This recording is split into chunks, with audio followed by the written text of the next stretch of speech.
इस प्रकार के ये अधूरे शास्त्र बनकर कलयुग में इस भक्ति का कति विनाश करेंगे। और अब देखिए इन महापुरुषों ने उनके द्वारा ब्रह्मा कुमारी कौन है? कोई लड़की है जो जिसने शादी नहीं करवा रखी होती, और उसमें कहते हैं वो भगवान बोल रहे हैं, और फिर कहते हैं ब्रह्मा बोल रहे हैं, ब्रह्मा में शिव बोल रहे हैं, और वो फिर उसमें बोल रहे हैं। और फिर के बतावे, कहते हैं मनुष्य तो मनुष्य रहेगा, और मनुष्य तो मनुष्य रहेंगे, और गधे कुत्ते बने रहेंगे, क्योंकि उनकी प्रमोशन होगी। मनुष्य जो बन गए वो प्रमोटेड हो गए नीचे की दुनिया भोग भाग के, अब वो फिर कभी नहीं वो बनेंगे, दूसरी दुनिया हम नहीं जाएंगे। फिर कौन भक्ति करेगा? खाओ पियो मौज करो अपना, गधा बनना ना कुत्ता बनना ना सुर बनना। और फिर ये कहते हैं परमात्मा सर्वव्यापक नहीं है। क्या गधे में भी हो सकता है? क्या कुत्ते में भी होगा? क्या गंध में भी भगवान होगा? इनको ये भी नहीं मालूम परमात्मा सर्वव्यापकता क्या होती है प्रभु की, और आकार और निराकार क्या होता है। अगर ऐसा ही होता तो फिर इतने बड़े शास्त्र भगवान क्यों लिखते हुए? महापुरुष आज तक के जितने भी महापुरुष हैं उन्होंने यही बताया है कि कर्म आधार पर जीव अपने शरीर बदलता रहता है। ये देखिए वही ब्रह्मा कुमारी साप्ताहिक पाठ्यक्रम, ईश्वरीय ज्ञान का साप्ताहिक पाठ्यक्रम, प्रजापिता ब्रह्मा कुमारी, ब्रह्मावीर कुमारी भी। ब्रह्मा तो ये बोल रहे हैं कि उसमें ब्रह्मा बोलता है इस कुमारी माँ के लड़की में। ईश्वरीय विश्वविद्यालय पांडव भवन आबू पर्वत राजस्थान, ये माउंट आबू में। इसके प्रश्न नंबर इस पर देखिए, ये 5वां दिन उनका ज्ञान का 119 है, ये 118 पे देखना इधर।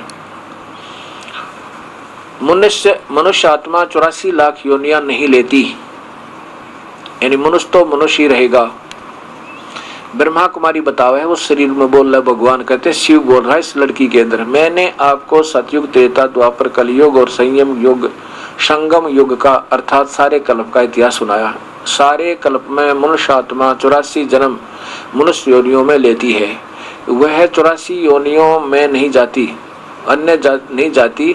अतः इस इतिहास मनुष्य योनि में मनुष्य आत्मा के पतन और उत्थान का इतिहास है। अब यहाँ देखो, अब कहते हैं अगर वो भगवान, आप कहते हो कि भोग कर्म दंड भोगना के लिए योनिया में जाती है, तो कहते हैं मनुष्य जीवन में कौन सी वो सुखी रहती है? इसमें भी तो बहुत भोग भोगती है। मनुष्य योनि में भी अनेक दुख हैं। मनुष्य आत्मा को दुख भोगने के लिए पशु योनि में नहीं जाना पड़ता। देख इनकी बुद्धि, ये परमात्मा अब कहाँ ले जाकर छोड़ेंगे इस समाज को? नीचे देखो क्या बताओ है कि एक आदमी की कीमत, घोड़े की कीमत आदमी से भी ज्यादा है। बता कहाँ मनुष्य की कीमत और कहाँ घोड़े की कीमत? एक घोड़े की इतनी कीमत होती है जितनी की मनुष्य की भी नहीं होती। बता, मनुष्य के जीवन की सारी पृथ्वी तोल दे तो भी कोई ना कीमत हो, सारे लोग तोल दे तो भी कीमत नहीं मानव शरीर की। आत्मा के लिए योनि परिवर्तन की कल्पना मिथ्या है। ये फाइनल आदेश है उस ब्रह्मा कुमारी के भगवान का। अब इस प्रकार ये अधूरे ज्ञान और अनजान अटकलें इस भगत समाज को डुबोके छोड़ेंगी। मेरी ही प्रार्थना है भक्तात्माओं, अब भी अगर समझ जाए तो जीव ये प्राणी उद्धार हो सकता है। हमने इन मूल शास्त्रों से आगे कोई शास्त्र को स्वीकार नहीं करना चाहिए।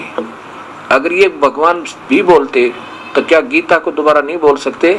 बोल दो गीता, फिर बोलने की क्या जरूरत है? गीता पहले लिखी हुई है, जब उसने गीता में सारा संदेश दे ही दिया, फिर अन्य उसके आदेश की कहाँ आवश्यकता रहेगी? क्या उसमें गलती होगी? उसको स्वयं मान रहे हैं कि वो गीता सही है, और वो भगवान कृष्ण के शरीर में शिव बोला। वो शिव को, महाशिव को महाब्रह्मा महाविष्णु, वो शिव स्वयं काल है। अब इससे सिद्ध होता है कि कबीर परमेश्वर का ज्ञान प्रारंभ हो रहा है। अब इस ज्ञान के सामने ये सभी ऐसे हो जाएंगे, और ज्ञान सब ज्ञानड़ी कबीर ज्ञान सो ज्ञान, जैसे गोला तोहब कहा करता चले मैदानी। तारा मंडल बैठे करिए चांद बड़ाई खावे, उदय भया जब सूरज कहा स्यों तारों छिप जावे। अब कबीर साहब के सत्य ज्ञान के सामने ये सभी जितने भी अधूरे पधूरे ज्ञान हैं ये सब समाप्त हो जाएंगे। ऐसे हो जाएंगे जैसे सूर्य उदय होने पर वो चंद्रमा और सितारे सब दिखाई नहीं देते, उनकी आवश्यकता ही नहीं रहती। सत साहिब।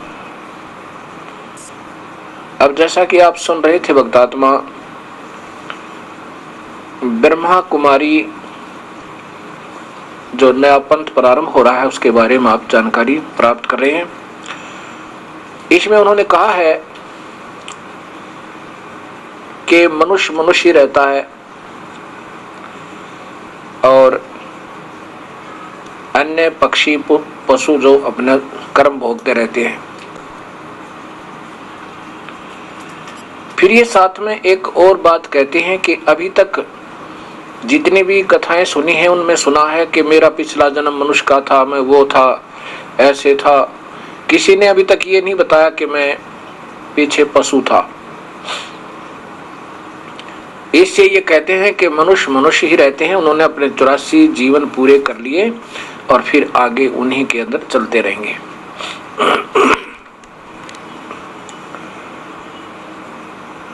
अब प्रथम तो ये प्रमाण देना चाहेंगे आपको कि हमने उन मूल शास्त्रों को नहीं भूलना चाहिए जो अभी तक हमारे पूर्वज आधारित रहे।